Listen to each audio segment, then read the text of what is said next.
Kung nanonood ka, ito seryoso tayo. Ha? Ito Francis Leo Marcos, makinig ka. Ha? Yung sinasabi mo na mga vlogger na bumabakbak sa'yo ngayon, Francis Leo Marcos, ito na ang una huli kong pag-content sa'yo. Ha? Alam mo, Francis, sa sinasabi mong hindi mo ako kilala, hindi tayo nag-uusap, at never pa tayong nagkita in person, at ang sinasabi mo, Francis, na sumasakay ako sa kasikatan mo. Alam mo, Francis, look at yourself. Ha? Alam mo ang problema sa'yo, Francis Leo Marcos? Isa lang ang problema sa'yo. Isa lang. Yung kayabangan mo. Kayabangan mo. Ha?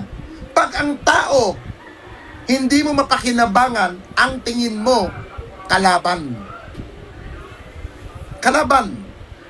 Alam mo, Francis, ikaw ang isang katulad mo ang hindi dapat kinakatakutan. Totoo lang. Sino ka ba? Ha? Ano bang ipagmamalaki mo sa buhay mo? Putang ina mo ka. Ha? Isa kang tukmol na kupal na gusto mo parati kang nasa high. Ha?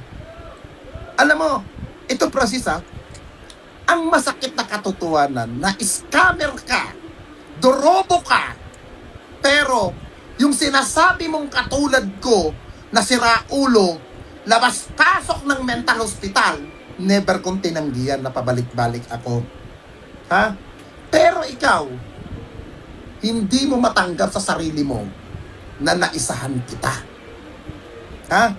Yan ang hindi mo matanggap.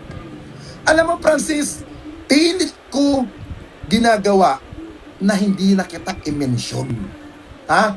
Dahil kung na-mention man kita nung Monday, yun ay dahil sa daming nagtatanong sa akin, ang daming nagme-message sa akin, at na-message din ako, at na-mention ako sa programa o sa live ng social media vlog ni Makagago. Wala kaming koneksyon ni Makagago in personal. Ha? Hindi kami magkadikit ni Makagago. Ngayon, yung mga taong binalasubas mo na ginamit-gamit mo noon dati, alam mo, Francis, mas bibilib sa iyo ang tao kung ikaw ay marunong magpakumbaba. Yun ang ayusin mo. Yung magpakumbaba ka at aminin mo kung ano man ang mga pagkakamali mo. Ha?